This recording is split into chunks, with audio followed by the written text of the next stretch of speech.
We see a big explosion on a building and Kay falling through the air. But before she hits the ground, Chain wraps her around and pulls her to safety. Those are Max's chains and he just saved her life.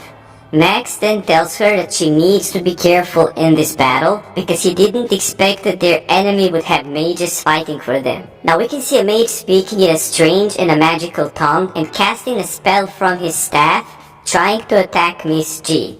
She notices a huge snake rushing at her with the intent to eat her alive. Miss G jumps back while the snake is still chasing her, but then suddenly a white paw as big as the snake's head stops the snake, and a huge white wolf rips the snake in half. A mage that summoned the snake starts spitting blood and screams, "How could this be? How is she maintaining control even while transformed? Helix didn't warn us about this." The other mage then yells that this wolf fears fire, so they shouldn't be worried, just bring niter and sulfate. "But it's raining," the first mage utters. But the second mage says that they can't delay now, she's just panicky level, so it shouldn't be that hard to stop her. We see a terrifying huge white wolf howling beneath the moon, and we can see Kay hovering around, thinking that this is the power that all of the hunters dream about, and maybe Miss G can lead the hunters into a whole new world. Kay then wonders about Mr. Lin, thinking about what kind of a person he is, since he helped Miss G achieve this power. Kay wonders what his goals could be, and Max tells Kay to not worry about that now, that their sole duty at the moment is to follow and share in the glory after they win the battle at hand. Kay agrees with Max and two of them head into battle. Now we see three mages together casting a fire spell from their magical staves, yelling, "Fire spell! Living fire!" The fire starts emitting from their staves, hitting the great white wolf.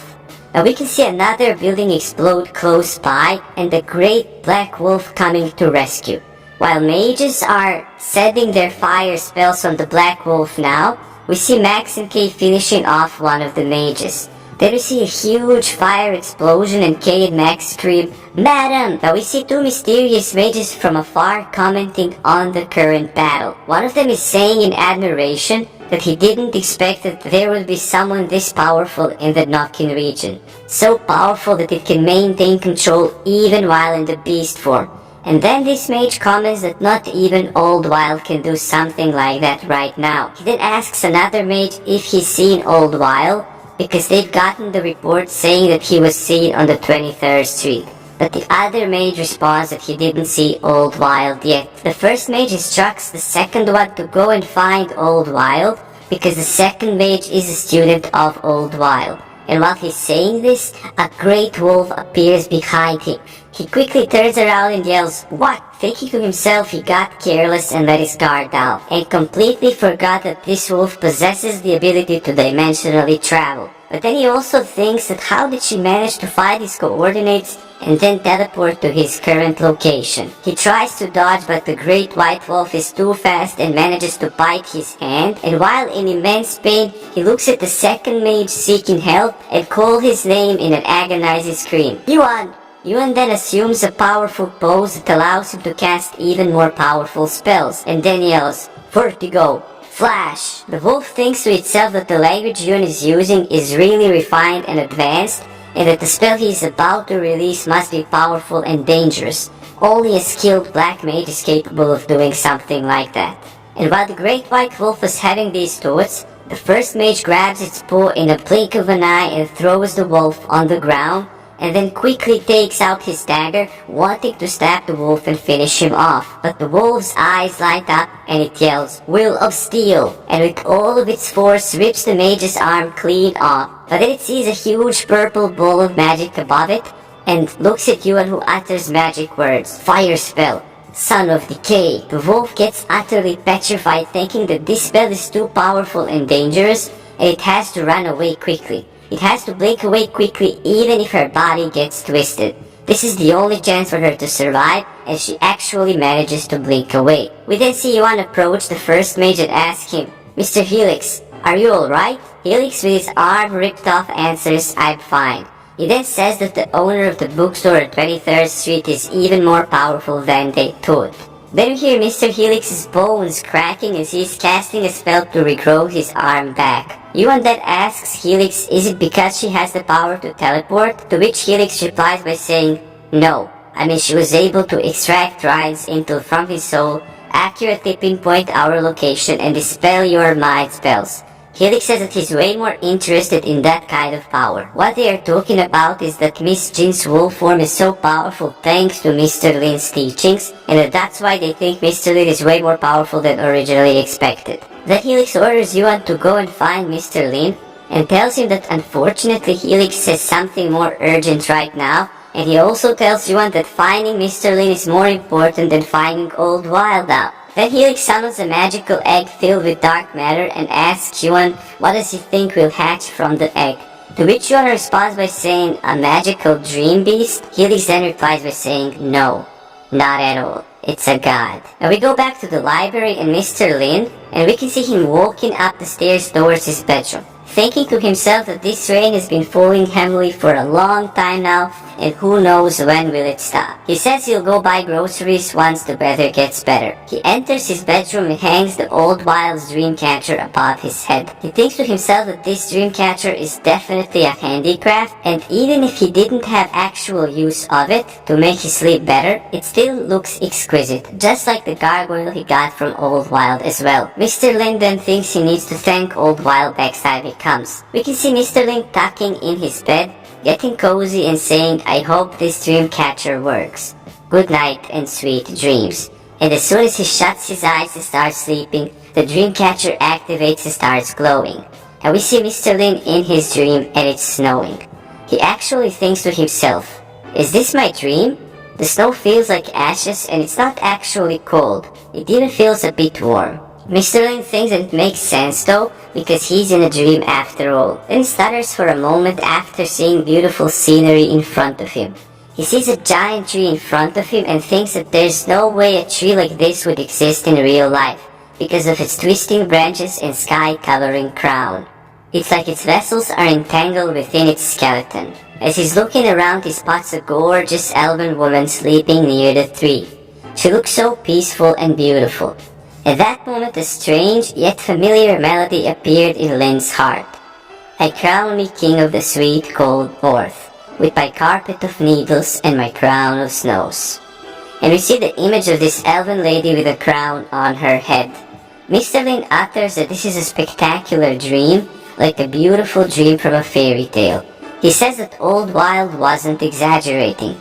He picks up a flower with a delicate and fresh smell, and after smelling it, Mr. Lin thinks to himself that no matter how you look at this flower couldn't feel more real. He then thinks that he might be lucid dreaming right now, and in a lucid dream, a person sleeping retains his consciousness and knows that he is dreaming, thus being able to control the dream and do whatever he pleases. They can even make their sensations the same as in real life. Mr. Lin thinks that the dream catcher must have given him a psychological suggestion, and combined with words of Old Wild, it caused this particular dream. Mr. Lin then thinks that his understanding of this is quite scientific, reasonable, and even poetic, once again finding himself awesome. Then he looks at the sleeping elven lady and thinks that if this is his dream, he can do whatever he wants with her, right? He then stops himself thinking that there should be limits even in a dream. But he wonders if he is dreaming of such a beauty, and remembers that we dream about other people, they aren't so clear and unfamiliar. Then he says that Chinese people like himself usually love women with silver hair, and that's why he's probably dreaming of her. At the end of the day, this is just a dream, nothing more, Mr. Lin thinks. And in dreams, anything can happen. He approaches the sleeping elven lady, and after seeing her closer, he blushes a bit and thinks that this is definitely a dream, and that there is no such perfect beauty in the real world. He then realizes that he can let himself go just a little bit because after all, this is just a dream. He then gives her the flower that he picked up earlier and starts brushing her hair. His face is covered in red because of the shyness he feels, and he thinks to himself that being this bold with women is really exciting. But it's no big deal since this is just a dream. And just as he thinks that she's not awake, the elven lady opens her eyes, looks at Mr. Lin and stands up. After standing up, Mr. Lin sees how much taller she is and that he didn't expect her to be this tall. But in a dream, anything is possible, he thinks. She looks at Mr. Lin and asks him, "Who are you?" Mr. Lin thinks to himself that she made the first move and asked him about his name first, and then realizes that people make dreams usually from their own subconsciousness, and that this is his opportunity to talk with his subconsciousness. He then finally responds to the elven lady's question, saying, "A dreamer, you could say." She tells him that he's inside of a dream right now, and of course he's a dreamer then. Mr. Lin thinks that she's aware they are in a dream, and how this mysterious person is full of surprises. He thinks that the projection of his subconsciousness is really intriguing, and that this is definitely a dream of his. He then tells the elven lady at least his answer is true, and that it's her turn to tell Mr. Lin who she is. But she can't use his answer, saying she's a dreamer as well. The elven lady smiles and answers Mr. Lin by saying, "Silver. My name is Silver." He then asks her only a name, thinking about her family name, to which she responds by blinking at him and repeating one of his answers, saying, "At least my answer is true." She then approaches him a bit. Mr. Lin gets shocked as she says, "Now it's my turn to ask a question, right?" Mr. Lin thinks that he didn't expect her to counterattack like that. He blushes and thinks that this is bad. Her smile is deadly too. She then closes her eyes and tells Mr. Lin that she's been here for so long that she doesn't even know what time it is. That this place is so beautiful, but it's too quiet. She says it's deathly silent. She asks Mr. Lin if he can help her by telling her why. Why does she feel this way? Mr. Lin thinks to himself, isn't this just loneliness? Wait, can I spend my business in a dream as well? He thinks this dream fits him perfectly. A romantic dream full of beautiful flowers straight out of a fairy tale, guiding a beautiful and elegant lady with his exquisite soul-healing words, and he thinks that helping others is such a relaxing hobby that it gets so addicting that he even dreams about his job. He remembers a saying that goes, "Helping others always brings happiness." But back to business, he thinks, and for business, he can't be in his pajamas. He needs to be in his business suit. And suddenly his business suit appears on him. He realizes because he is lucid dreaming, he can do whatever he wants, and even turn his imagination into reality. He then tells Silver, "Why don't you have a seat?" As he offers her his hand, Silver is pleasantly surprised and reaches towards his hands and holds it. What a cold and tender hand. Mr. Lin thinks as he blushes, but anyways, he needs to figure out this situation first. He then asks her if she's always been alone in this dream, to which she responds by saying that no one has entered this place before, that no one can. And she tells Mr. Lin that he's the first person ever to enter this place. Mr. Lin thinks of Silver as Rapunzel, always living alone in this garden, and that this life is an eternal resting. He thinks that this dream is like a fairy tale. He says to himself that too bad this is just a dream, and that even though he understands her problems, he can never actually help her. Then he looks Silver in the eyes and tells her that what she's experiencing is loneliness, and that she feels this way because she never had anybody to understand her and talk with her. He tells her that there's no novelty in her life, only pondering, and that's what's causing her pain. The more she thinks, the more painful it gets, and he tells her that a lot of people have this kind of issue. She then says, "Pondering is the source of pain? They never understood me, because they fear me, and that's why they alienate me." Mr. Lin thinks to himself that she's even a philosopher, and tells her, "There's an old saying, man thinks, God laughs." He says that after seeing the beauty Silver has, even the God would smile with a great big smile. She blushes as Mr. Lin continues speaking, saying that maybe pondering will no longer cause her pain if she remembers God while doing it. Silver continues to blush and tells him that he sounds like a romanticist for thinking like that, and Mr. Lin admits that he definitely is one. He tells her that there is a reason he's talking to her right now, and that he can understand her. She responds by saying that this is true. If he can appear in this dream, he already understands her, and that they are on the same level. She then tells Mr. Lin that he's probably even greater thinker than her, to which Mr. Lin blushes, thinking if this is the way philosophers complement each other. Mr. Lin tells her that since she's approved of him, he has a favor to ask of her. and tells her that he hopes she will accept it because this is his most sincere wish. As he grabs her hand and she gets shocked and blushes even more, he asks her if she will be his friend. She gets surprised and says, "Huh? I mean, who wouldn't get surprised? He just saw the most beautiful girl in the creation and he just friend-zoned her?" Mr. Lin is a Chad. Now back to story. Mr. Lin thinks that he needs to take the initiative because isolated people like Silver might reject other people subconsciously, so he has to do it in a way she can't refuse. "A friend?" she asks him. He tells her yes, a friend, and that even though this place is beautiful, it's never changing with the same scenery always, and that she'll get bored of it. But if they are friends, they can share everyday trivial stories which can destroy the boredom and make life more interesting. Mr. Lin's business sense turns on, and even while in a dream, he thinks about recommending books to people who need soul healing. And he uses the power of his imagination and being in a dream to summon a book he thinks would be a perfect fit for Silver in this situation. He then offers her this book and tells her that this is a gift from a friend to another friend.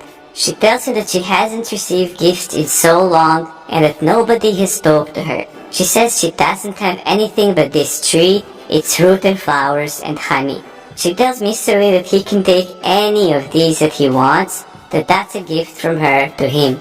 After looking up, Mr. Lin realizes that this tree has golden fruit and that they are of no use to him at all, but if it's a thank you gift, he will gladly take one. He then asks Silver if he can eat these fruit raw, to which she responds with yes, and gives him a golden apple. Mr. Lin admires the beauty of the apple and goes for a bite. Crispy and sweet, he thinks, and it doesn't even have a core. It tastes similar to a normal apple, he thinks. Silver asks him if he likes the apple and Mr. Lin says that it's quite sweet. At that moment, the reality starts breaking around them. Does this mean I'm waking up? Mr. Lin thinks. And so soon, he feels that he hasn't been here for long, but he can't be certain judging from an experience in a dream. He tells Silver that even though he doesn't want to go, he has to go now. And as the dream is shattering around him, she jumps towards him and hugs him. Then she bites his ear a little bit and tells him that she hopes that when the next night comes they can meet in this dream again. And the dream shatters. Wow, this part was incredible and so mysterious. If you want to find out what happens next, bros, be sure to subscribe with bell notifications turned on so you can see when the video goes live. Thank you so much for watching the video. Have a great day and peace.